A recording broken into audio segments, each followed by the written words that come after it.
সরকারি নিয়ম নীতিতে যাই থাকুক, মালয়েশিয়ার শ্রমবাজারে সিন্ডিকেট নির্ধারিত ফির 5 গুণ বেশি অর্থ হাতিয়ে নেওয়া হতো।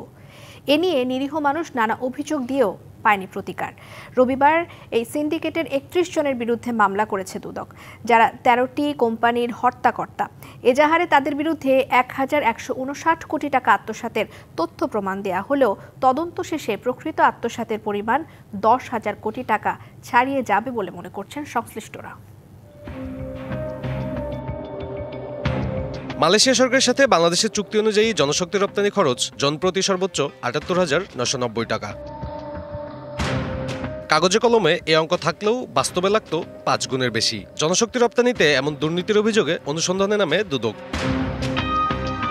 অনুসন্ধানে উঠে আসে মালয়েশিয়া শ্রমবাজার নিয়ন্ত্রণ করে আসছে বাইরের প্রভাবশালী একটি চক্র, যারা বিগত সরকার ঘনিষ্ঠ ছিল।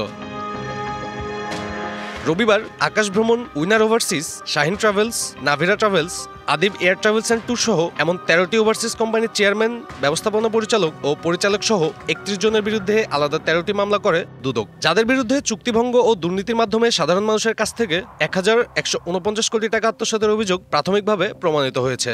বিভিন্ন এজেন্সি পাসপোর্ট, স্বাস্থ্য পরীক্ষা এবং ইত্যাদি বলে কর্মীদের নিকট থেকে অতিরিক্ত অর্থ আদায় করেছে। কোন এজেন্সি কতজন শ্রমিক বিদেশে প্রেরণ করেছেন এবং তার বিপরীতে অতিরিক্ত অর্থ কত আদায় করেছেন তার বিস্তারিত বিবরণ এজাহারে থাকবে। জানান, ধাপে ধাপে সিন্ডিকেটের সবাই আইনের আওতায় আসবেন।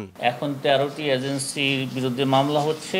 এই কার্যক্রম সম্পন্ন হলে আরও এজেন্সির নাম পর্যায়ক্রমে আসবে। সাবির রোজ, ডিবিসি নিউজ, ঢাকা।